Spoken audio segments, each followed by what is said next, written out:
جب محرم کا مہینہ شروع ہوتا ہے نا تو بڑی فضول قسم کی بحثیں ہمارے یہاں شروع ہو جاتی ہیں۔ اسلامی تاریخ کے کچھ واقعات ایسے ہیں جسے ہم ناخوشگوار واقعات کہہ سکتے ہیں، دور فتن کے واقعات، جب غلط فہمی کی بنیاد پہ صحابہ کی آپس میں لڑائیاں ہو جاتی ہیں نا، بھائیوں کی بھی آپس میں ہو جاتی ہے، والدین کی بھی آپس میں ہو جاتی ہے۔ تو بات بڑی سادہ سی ہے، حضرت عثمان رضی اللہ تعالیٰ عنہ کو شہید کر دیا گیا۔ بڑے بڑے کبار صحابہ جو ہے وہ موجود نہیں تھے، وہ حج کے موقع پہ مکہ میں موجود تھے۔ اب مکہ میں خبر یہ گئی کہ حضرت عثمان کو باغیوں نے شہید کر دیا ہے، اور باغی سارے حضرت علی کی فوج کے اندر شامل ہو گئے ہیں، اور حضرت علی ان کو جو ہے وہ قتل نہیں کر رہے، بدلہ نہیں ان سے لے رہے۔ اب بتائیں اس سچویشن میں ان کے دین میں کیا خیال آ سکتا ہے؟ انہوں نے کہا یہ تو بڑا غلط کام ہو گیا ہے، ایک اسلامی خلیفہ، مسلمانوں کے خلیفہ کو شہید کر دیا گیا اور اس کا بدلہ نہیں لیا جا رہا قاتلوں سے۔ انہوں نے کہا جی ہم بدلہ لیں گے، اگر بدلہ نہیں لیا جائے گا تو ہم خود ان کو قتل کریں گے، جو بدلے میں رکاوٹ بنے گا اس کے ساتھ لڑائی کریں گے۔ یہی خبر شام کے اندر گئی حضرت امیر معاویہ رضی اللہ تعالیٰ عنہ کے پاس کہ جی باغیوں نے شہید کر دیا حضرت عثمان کو، اور وہ سارے حضرت علی کی فوج میں اس وقت بیعت انہوں نے کر لی ہے، اور حضرت علی ان کو سزا بھی نہیں دے رہے۔ انہوں نے بھی کہا کہ جب تک حضرت عثمان کے قاتلوں کا بدلہ نہیں لیا جائے گا میں کسی کی بیعت نہیں کروں گا۔ اب حضرت علی رضی اللہ تعالیٰ عنہ وہ اپنی جگہ پہ کہہ رہے تھے ٹھیک تھے، وہ کہہ رہے تھے مجھے سارے لوگوں نے خلیفہ مان لیا ہے، مدینہ کے اندر میری بیعت ہو گئی ہے، قرب و جوار کے سارے شہروں میں میری بیعت ہو گئی ہے، آپ کون ہوتے ہیں میری بیعت کا انکار کرنے والے؟ بیعت کا انکار کرنے والے کے خلاف تو میں تو لڑائی کروں گا۔ تو یہ تھا وہ بنیادی ایک اختلاف۔ اس لیے علماء امت نے اس بات کو بڑی صراحت کے ساتھ دکھایا کہ صحابہ سارے صحیح اجتہاد پہ تھے۔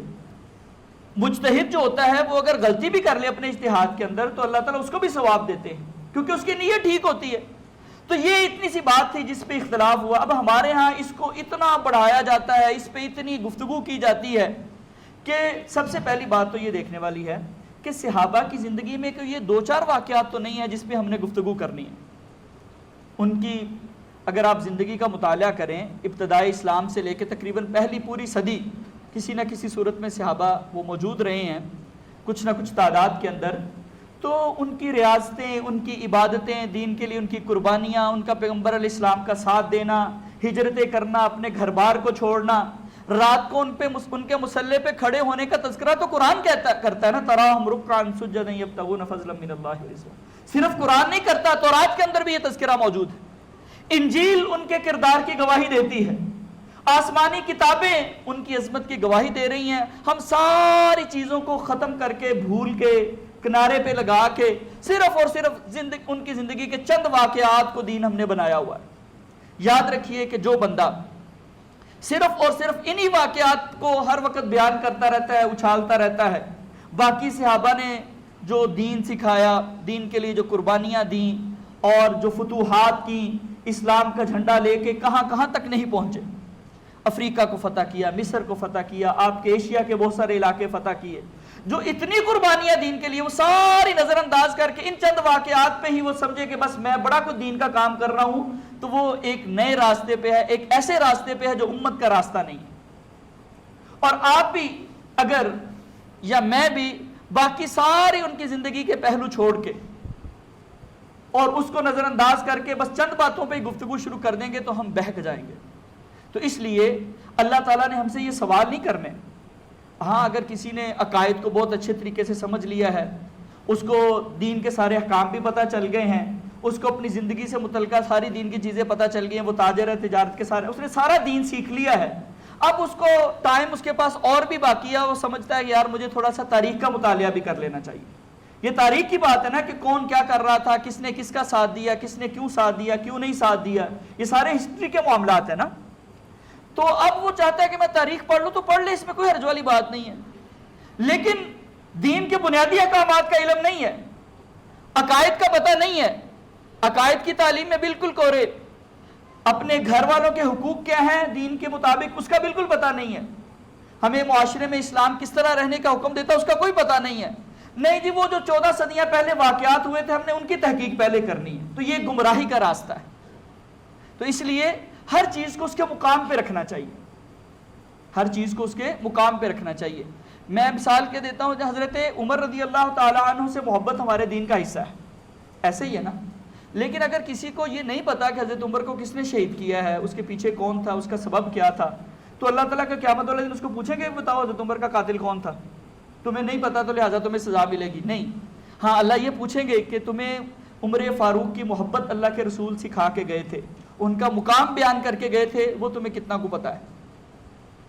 حضرت عثمان رضی اللہ تعالیٰ عنہ کا مقام، مرتبہ، ان کی فضیلت، ان سے محبت، یہ ہمارے ایمان کا حصہ ہے، یہ ہمارے دین کا حصہ ہے، یہ ثواب ہے.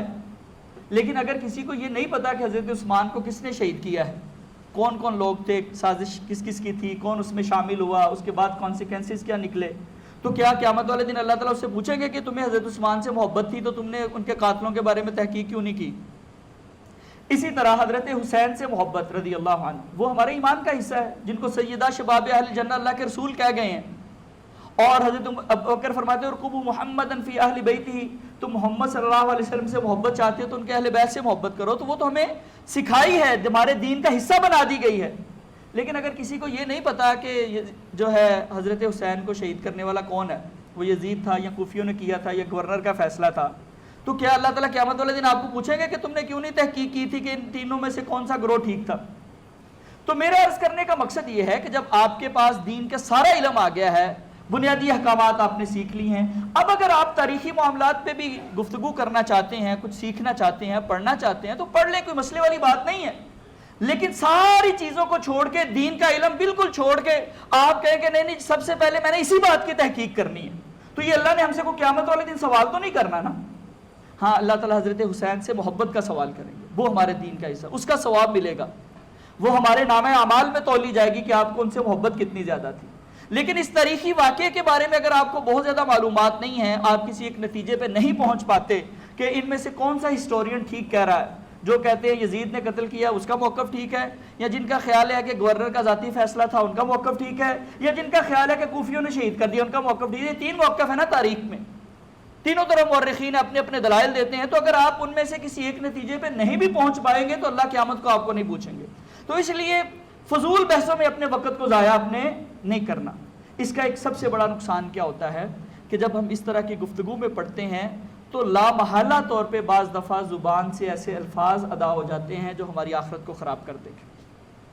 پیغمبر علیہ السلام فرماتے ہیں لا تسبوا اصحابی، میرے صحابہ کو برا بلا نہ کہنا. جب بات کرتے ہیں تو پھر کوئی نہ کوئی جملہ تو زبان سے نکل ہی آتا ہے نا. کئی ایسے بد نصیب بھی ہیں وہ واقعہ کربلا کو بیان کرتے ہیں تو حضرت حسین رضی اللہ تعالیٰ عنہ پہ اعتراض شروع کر دیتے ہیں کہ جو کیوں نکلے تھے. تو بھئی آپ کون ہوتے ہیں بات کرنے والے؟ ہماری کیا اوقات ہے کہ ہم یہ تذکرہ کریں کہ وہ کیوں گئے تھے، اور جو ان کے ساتھ نہیں گئے تھے، جو ان کو سمجھا رہے تھے نہ جائیں تو وہ کیوں سمجھا رہے تھے؟ یہ ہمارا کام نہیں ہے. ہمیں ان سب سے محبت کرنے کا حکم دیا گیا ہے. تو جب گفتگو ہوتی ہے نا تو پھر بعض دفعہ زبان سے ایسے الفاظ نکل جاتے ہیں جو ان ہستیوں کے شایان شان نہیں ہوتے. اس لیے اللہ کے رسول صلی اللہ علیہ وسلم فرماتے ہیں اذا ذکر اصحابی فامسکوا، جب میرے صحابہ کی بات آ جائے پھر زبانوں کو خاموش کر لیا. اور اس روایت میں تقدیر کا بھی تذکرہ کیا کہ جب تقدیر پہ بات ہو تو پھر خاموشی اختیار کر لیا کرو، کیونکہ بہک جانے کا خطرہ ہوتا ہے. اس میں ستاروں کی تاثیر کا بھی تذکرہ ہوا کہ جب ستاروں کی تاثیر پہ گفتگو ہو رہی ہو تو چپ کر جاؤ، بس اس سے آگے بات نہ کرو، عقائد کی خرابی کا ڈر ہوتا ہے. تو ساتھ یہ بھی فرمایا اذا ذکر اصحابی، جب میرے صحابہ کی بات آ جائے پھر زبانوں کو خاموش کر لیا کرو. اور یہی منہج تمام صحابہ کا، تابعین کا. یہ کیا آپ سمجھتے ہیں کہ یہ پہلی دفعہ دنیا کو پتہ چلی ہے کہ یہ جنگ جمل اور صفین ہوئی تھی؟ یہ جو ہمارے اردو کے مورخین جن کا علم صرف اردو کتابوں تک محدود ہے، ان کا مسئلہ یہ ہے کہ بیچاروں کو عربی آتی نہیں ہے. اب حدیث کی ساری کتابیں تو اردو میں ترجمہ نہیں نہ ہوئیں، کچھ حدیثیں ان کو پتہ چلتی ہیں جن کا ترجمہ ہوا ہے، جن کا ترجمہ ابھی تک نہیں ہوا وہ ان کے علم بھی نہیں ہے. تاریخ کی وہ کتابیں جن کا ترجمہ ہو گیا وہ اس کو پڑھ لیتے ہیں، باقی تاریخ کی کتابیں جو ابھی تک عربی میں ہیں وہ ان کی سمجھ میں نہیں آتی. تو اس لیے ان کا کبھی بھی تاریخ کا فہم ٹھیک نہیں ہو سکتا. تو یہ جو بیانیہ کریٹ کیا جاتا ہے نا کہ نہیں جی حضرت علی رضی اللہ تعالیٰ عنہ سے محبت کا تقاضا یہ ہے کہ حضرت امیر معاویہ کو غلط کہا جائے اور ان کے مخالفین کو برا بلا کہا جائے، یا حضرت امیر معاویہ کو یا حضرت عائشہ رضی اللہ تعالیٰ عنہ سے محبت کا تقاضا یہ ہے کہ حضرت علی کی غلطی تسلیم کی جائے. بھی کیوں؟ ہم کون ہوتے ہیں اس پہ بات کرنے والے؟ امت کا اتفاق اس بات پہ ہے. آپ عقیدہ طحاویہ پڑھ کے دیکھیں امام طحاوی کی، آپ عقیدہ واسطیہ پڑھ کے دیکھیں ابن تیمیہ کی، انہوں نے یہ بات لکھی ہے کہ امت پہ واجب یہ ہے کہ وہ صحابہ کے آپس کے اختلافات میں زبان کو بند رکھے. عبد القادر جیلانی رحمہ اللہ نے غنیۃ الطالبین کے اندر بھی یہ بات لکھی ہے کہ یہ علماء اہل سنت کا مذہب ہے، وہ سارے متفق ہیں، اتفق علماء اہل سنت علی وجوب الکف عما شجر بینہم، صحابہ کے جو آپس میں اختلاف ہوئے اس کے بارے میں زبان کو خاموش رکھنے پہ امت کا اتفاق ہے، اور کہتے ہیں کہ ہم اس معاملے کو اللہ کے سپرد کرتے ہیں۔ اور یہ بات ابن کثیر رحمہ اللہ نے لکھی، ابن اسیر رحمہ اللہ نے لکھی، ابن حزم نے لکھی، ابن حجر اسقلانی نے لکھی، یہ 14 صدیوں کی روایت ہے اہل سنت کی کہ ہم صحابہ کے آپس کے اختلافات میں گفتگو نہیں کرتے، اس کو اچھالتے نہیں ہیں، ہم سب سے محبت رکھتے ہیں، جو ان کے آپس میں معاملہ ہوا وہ اللہ کے سپرد ہے۔ اللہ کے یہاں سارے محبوب، اللہ کے یہاں سارے بڑے مکرم، ہاں اپنے اپنے مراتب ہیں، اپنے اپنے فضائل ہیں، کسی کو اللہ نے زیادہ فضیلت سے نوازا، کسی کو کم فضیلت سے نوازا۔ تو اس لیے یہ جو بحثیں ہوتی ہیں جو ہمارے ایمان کو خراب کرنے والی، وقت کو ضائع کرنے والی، رشتوں کو توڑنے والی، تلخیاں پیدا کرنے والی، ان سے ہمیں اجتناب کرنا چاہیے۔ اللہ تعالی ہم سب کو عمل کی توفیق نصیب فرما دے۔